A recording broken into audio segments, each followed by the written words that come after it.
60 సంవత్సరాల వాళ్ళను పనిలోకి తీసుకోవాలి. 60 సంవత్సరాల వాళ్ళను 60 సంవత్సరాల వాళ్ళను 60 సంవత్సరాల వారిని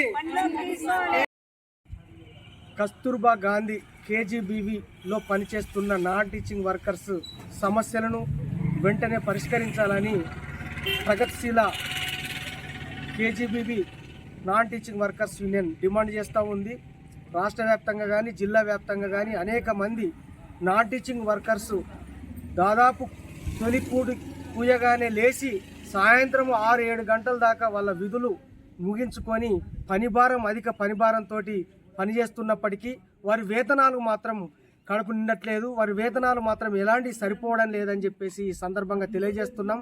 అదే ఆంధ్ర గవర్నమెంట్ అయితే ఒక్కొక్క నాన్ టీచింగ్ వర్కర్స్ కేజీఓలో పనిచేస్తున్న వారికి 14,000 రూపాయలు ఇస్తుంది.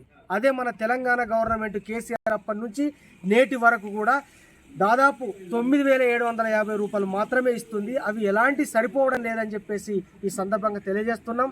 అలాగే ఈ మధ్యలో 60 సంవత్సరాల నిండినటువంటి వాళ్ళను రిటైర్మెంట్ చేస్తూ ఉన్నారు. ఓకే, రిటైర్మెంట్ చేస్తే మాకేం అభ్యంతరం లేదు.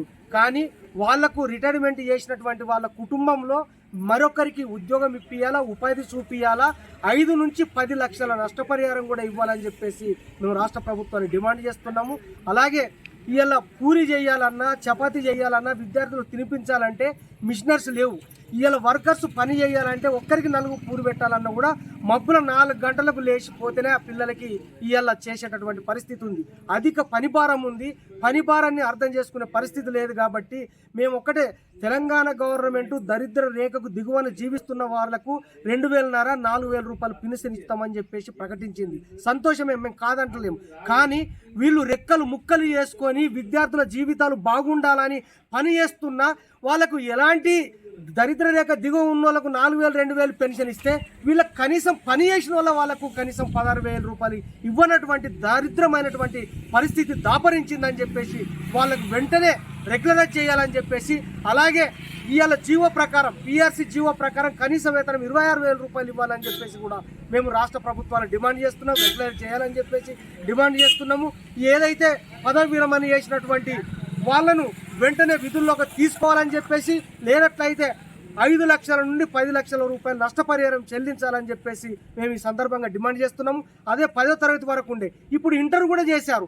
విద్యార్థులకు సరిపడటువంటి నాన్ టీచింగ్ స్టాఫ్ను కూడా భర్తీ చేయాలని చెప్పేసి కూడా ఈ సందర్భంగా డిమాండ్ చేస్తున్నాం.